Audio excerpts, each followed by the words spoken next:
भुइया माँ भुइया मोर छत्तीसगढ़ के,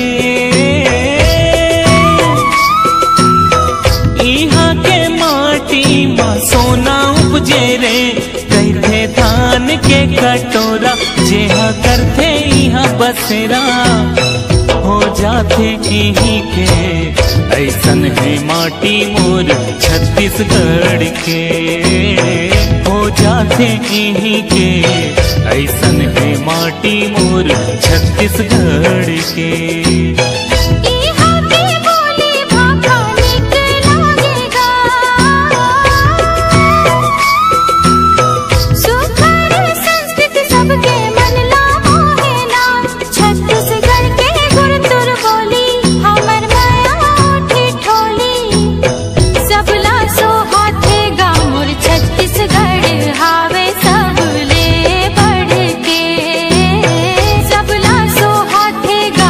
छत्तीसगढ़